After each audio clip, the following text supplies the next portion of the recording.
in the tradition of summer being the official season to hit the highway, I decided to get behind the wheel and take a little day trip. Want to tag along? I was hoping you'd say yes.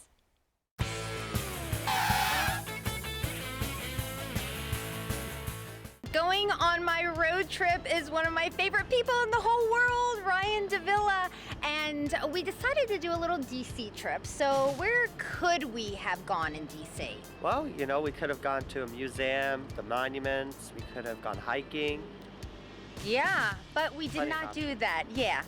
We decided to go a little bit outside to Fort Myer, Virginia, because what is here?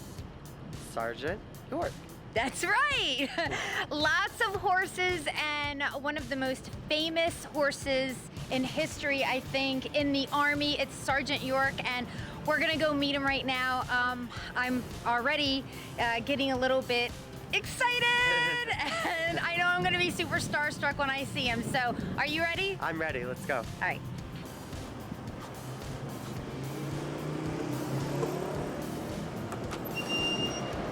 While the Army's Caisson Platoon participates in historic events and presidential parades, for over 65 years, its main mission is to provide mounted escorts for funerals and perform military full-honor funerals for all branches of service. All right, welcome to the Caisson barn. So this is our black side, black team. And we use black and white teams every day, just depending on the funeral. And we have 56 horses in the platoon right now.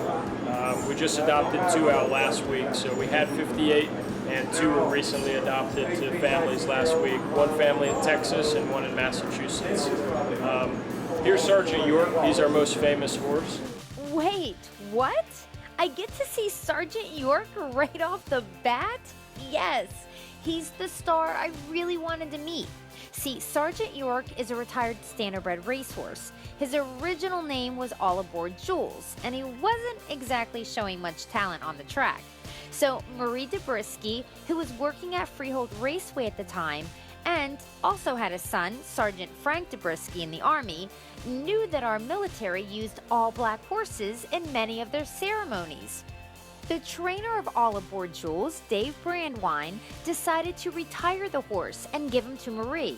And, well, long story short, after about a year into retirement, the Army needed an all-black horse, and the pacer was recruited. And Sergeant Debrisky guided him at Caisson Platoon boot camp for his new job. When he got to the Army, he was renamed Sergeant York after Sergeant Alvin York, a hero from World War I. In fact, the human Sergeant York was so famous, a major motion picture was made about him. The sergeant's equine namesake has certainly been a recognizable figure as well. The 4-legged Sergeant York is known for being one of the most amazing, well-behaved, and lovable riderless horses in history. A riderless horse is used in funerals walking behind the caisson that's carrying the casket. And this single horse without a rider and with the boots reversed in the stirrups signifies our fallen hero. Sergeant York became famous worldwide as he was the riderless horse in the funeral of President Ronald Reagan. He impressed spectators live and on broadcasts around the globe with his perfect behavior and calm demeanor. Of all the present horses, we've got Hank and Boss over here. He's definitely the most laid back, and the reason is because he's done so many funerals. He's been doing funerals for over 15 years. But no, he's a real good horse, real laid back. He's 26 years old. He's our oldest horse in the platoon, and he still does missions. No one rides him, but we'll do riderless horse missions with him for full honors funerals.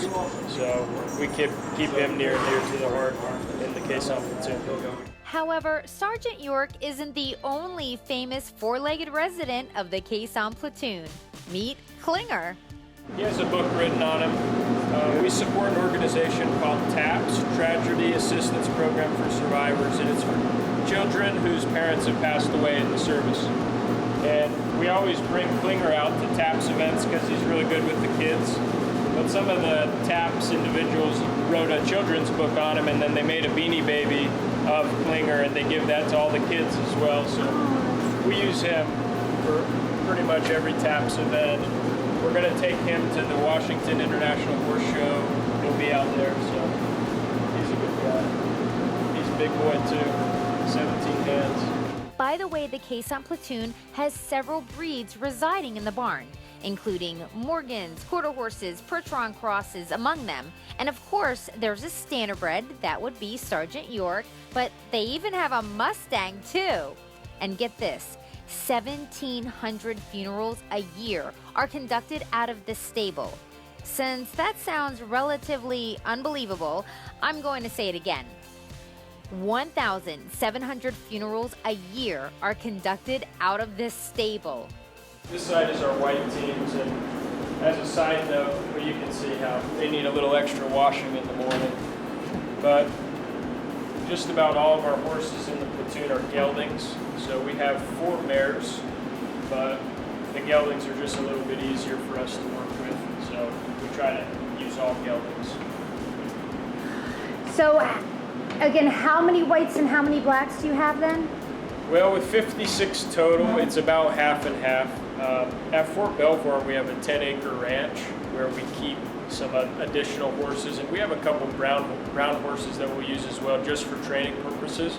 We won't use them in the cemetery just because cemetery is specific, either all white or all black teams. Here are a couple of other favorites, Waylon and Willie. They're brothers and they enjoy working together. And how about this? They used to be black horses, but with age, their hair got super light, and now they're working with the white and gray horses. True story. So every morning the soldiers will come in at 4:30 and start washing the horses or the tack. And tack, they'll start moisturizing the leather, cleaning it off, and then cleaning all the brass that we have. We can fit 3 horses in here, and we use shampoo and water, and then we'll scrub them down and clean them each morning so that they're ready for the funerals. Obviously, the white teams take a lot longer to clean than the black teams because they'll roll around and get dirty. And sometimes we bring soldiers in here too if they're, they didn't shower for the day.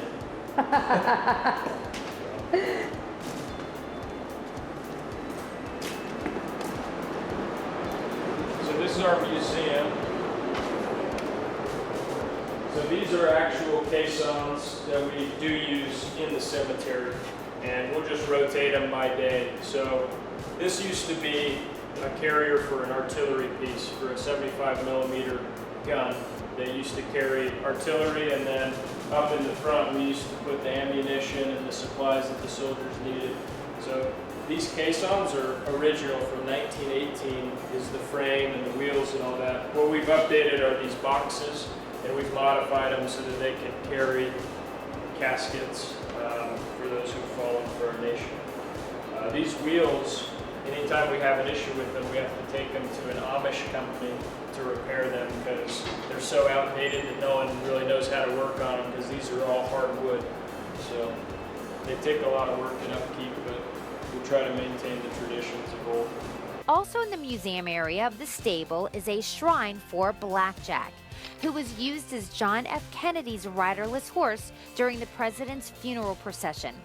Blackjack, who was a Morgan American quarter horse cross, is one of the only 2 horses ever in Army history to have a full honors funeral. So this is the saddles that we use out in the cemetery, and these are McClellan saddles, a little different from English or a Western saddle, and as you can see they're quite uncomfortable. And the idea behind that is it's easier to replace the rider than a horse. So that's why, just because it helps protect the horse more than the other saddles you'll see, but not the rider, because we can change out soldiers really easily. So, and all this tack and leather on these saddles and the brass we can replace and fix here in-house. We actually have a leathersmith who works for us full-time. He used to be a soldier in the platoon, and now he's got out of the Army and he's a civilian who works for the platoon full-time. So that's Mr. Burks. This is our tack room, and like I was explaining, when they come in at 4:30 every day, one set of guys will go start washing horses, and the other set will be shining this brass up and cleaning the leather. And these are the McClellan saddles we'll ride. And all these leather pieces, Mr. Burks and our other soldiers who help him can repair in-house here. It's over 300 pieces of brass that gets shined every morning. And there's two saddles. There should be two saddles right here too, the wheel saddles. They're not here right now, they're getting worked on. But the cool thing, the thing I like to remind you about this is when the teams are in the cemetery, every piece of equipment in here is gone. In addition to a lot of equipment, you can only imagine there's a lot of feed required as well. In case you're wondering, the stable eats about 400 bales of hay a month. Oh yes, and since these horses do a lot of walking, well, there's a lot of shoeing involved. So we made a quick stop into the farrier shop to check things out and get some great insight from a soldier who gave us a super talk, and I thought he was a longtime blacksmith. How long have you been doing this? Since November, ma'am. You didn't just learn to shoe a horse in November. Yes, ma'am. Really? Yes, ma'am. That's impressive.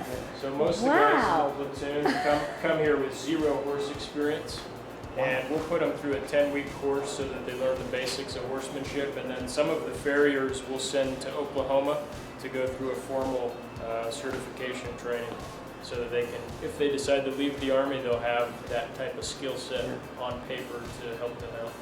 Wow. How do you like it? I like it a lot, ma'am. This is the reason I came to the platoon. I was so excited. It was so cool because we were lucky enough to see one of the teams come in from the day's duties, unhook, and head back into the barn. It was such a great honor being there and such an amazing tour, but before heading back on the highway, I stopped by to see Sergeant York at his stall one more time. And well, it's obvious that I'm not the only one who's a major fan of his. So you've heard of Sergeant York before? Yes. Yes, he's totally famous, isn't he? That's Yes. why I came here. I personally talked to the original Sergeant York. Oh, from World War I? Yes, from World War I. Wow. Okay, so that guy's one up on me in the Sergeant York department. But I'm good with that. I'm still walking on air, having spent some quality time and goofing around and getting close to the four-legged version. This has been an incredible road trip. I got to meet one of my equine idols, Sergeant York. He's back there. He's ready to take a little afternoon snooze. And Ryan, what'd you think? It's great to see the Standardbreds, have a life after racing. Yeah, absolutely. Everyone has fallen in love with him worldwide. There were visitors here today. They came to see Sergeant York. That's Sounds like what to me he's here forever. That's right, he is. Isn't that awesome? Yeah, that's great. All right. You feel like now you can be all that you can be? All that I can be and more. No more horsing around. That's right. Thanks, guys. I hope you had fun.